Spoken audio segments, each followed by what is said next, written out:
Hey everybody, Backpacker Luke here. Have you ever wondered whether solo backpacking or group backpacking is better? Stay tuned to find out.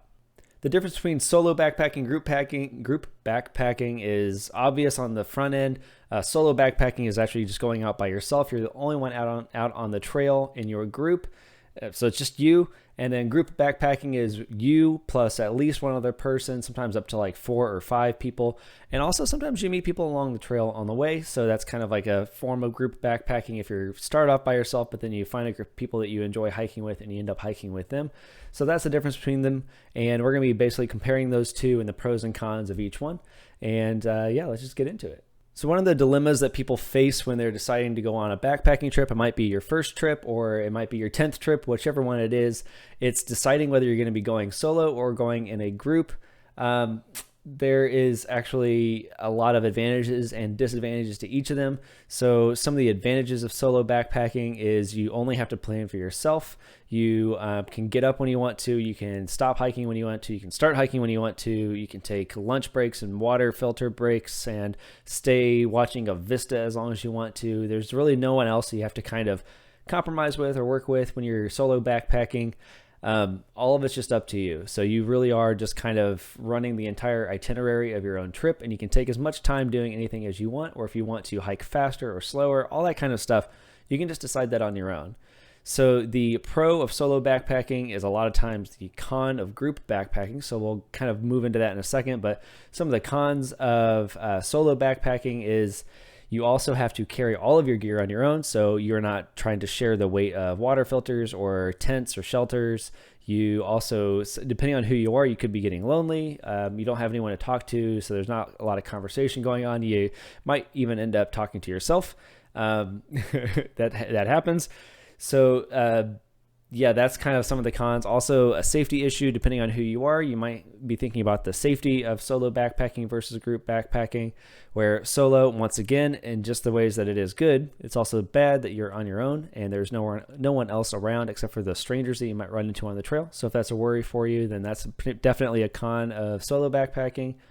Some of the pros of group backpacking are you actually get to be with a group of people, you get to have conversations with other people, other backpackers, and experiencing everything on the trail is a little bit more lively and a lot more, it's just kind of more entertaining to be able to sort of sit on a vista and see the sunrise come up over the mountains, and you get to say to someone next to you like, wow, look at that.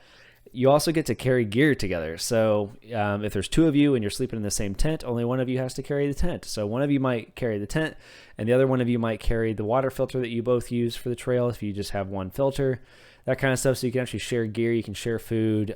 Both of you doesn't need to carry a bear canister, only one of you needs to, that kind of stuff. So you get to kind of share the weight of everything literally.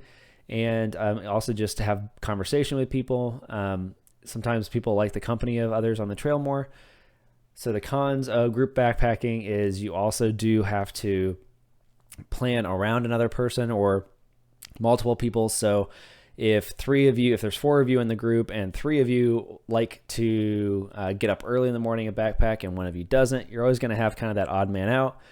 Same thing with stopping the trail for the day. So if some of you like to stop later on or do like night hikes sometimes and one of you or 2 of you don't, then you kind of have to figure out like, okay, are we going to split the group in 2 for a while, or are we going to keep hiking together?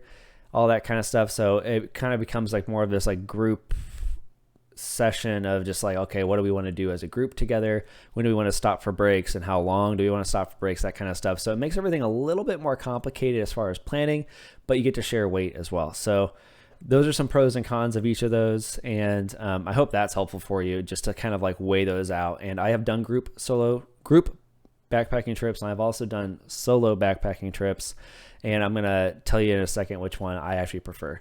So just to summarize really quick here, so the pros and cons of solo backpacking. Solo, you get to plan all of the stuff on your own. You get to just basically do whatever you want to on the trail. The itinerary is completely your own. However long you want to stop or start, or if you want to take a 0 day and you can do that, then that's all on you. You can just have the freedom to do that.